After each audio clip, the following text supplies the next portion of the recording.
Hello everyone, I hope everyone's doing well. This is Soulfay World, and today I want to talk about all kinds of practices or doing things for fun in regards to anything supernatural, such as doing seances, to using the Ouija board, to using a spirit talker when it comes to communication with spirits, with ghosts, and I'd like to know what people's thoughts and opinions are on the matter.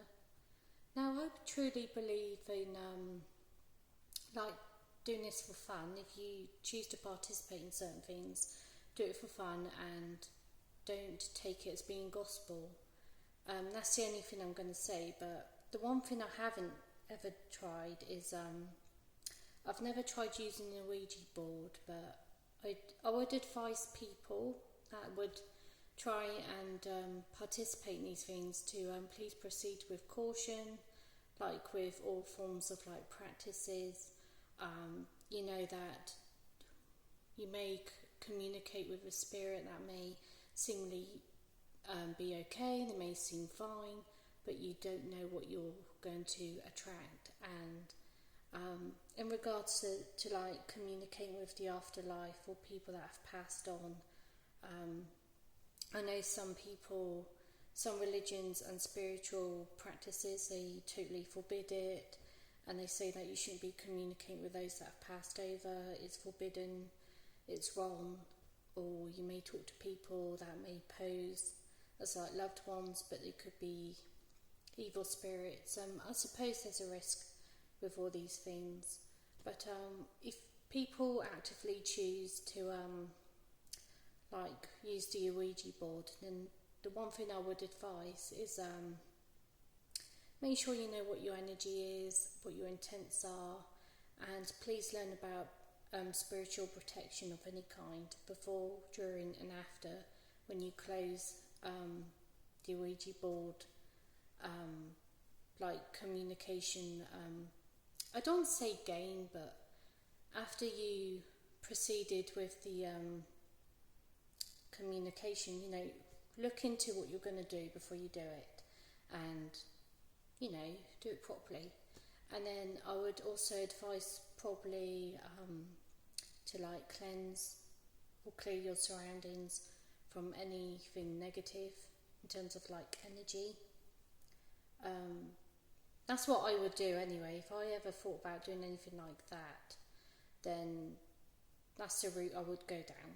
But as for seances, it's the same. You've got to think about protecting oneself from a spiritual aspect. And so that's my opinions on those things. And again, just take things with a pinch of salt and have fun. And the one thing that I don't mind, however, is spirit boxes and watching YouTube videos where people they're trying to debunk something that's supernatural, or they use these communicative devices, and they talk to spirits, and they have other things like RAM pods and whatnot. And these things are fine and they're fun, and some people do get a lot of activity, but then again, these things can also be debunked. And another thing is, if people have these apps on their phone for communicating with different forms of spirits and ghosts, then it's always going to be programmed to say certain things from a certain area. If it's all connected with Google Map, Google Earth, then it's going to pick up the place name and the history from that place. So it's going to make it seem apt that you're talking to someone that's from that area, but was in that area of that place of origin in a different time, a different century, a different decade even. So please be careful with these things, because a lot of it's to do with Google and different forms of technology that's probably just programmed to say certain things that's going to make it sound apt anyway. So that's all I'm going to say on the matter, really. But nonetheless have fun and enjoy doing these things, and try and keep an open mind. I think it's good to keep an open mind about these things. I have previously seen things or experienced things that I cannot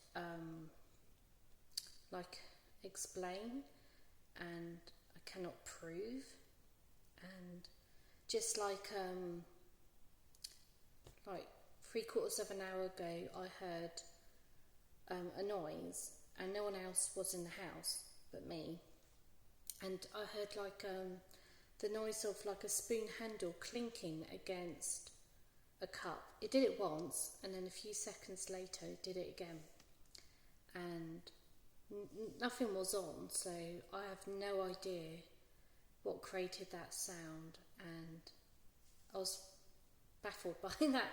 But anyway, getting back to the topics at hand, I really enjoy watching videos when it comes to urbexing and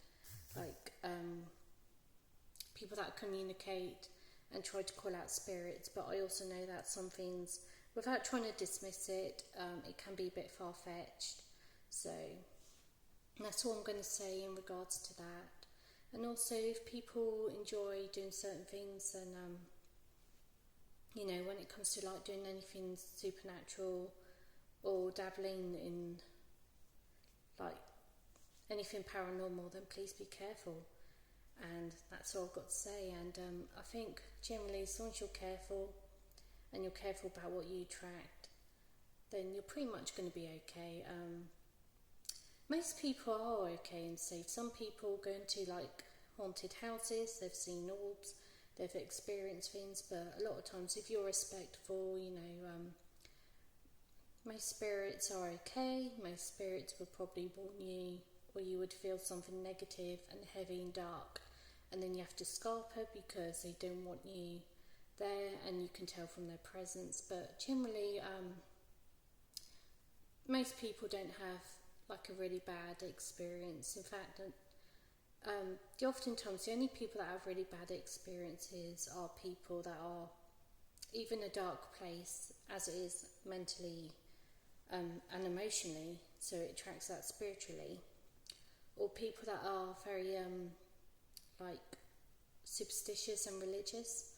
They tend to attract these sort of things or experience these things more so than people that are just doing it for fun or to keep an open mind.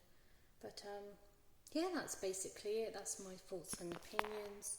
I do think with the way society is and the way things are, you've got more to fear for in this world with people that are alive than you have with people that have passed on, with people that are dead. And that's all I've got to say. So thank you so much for taking the time to listen, and for watching and for commenting.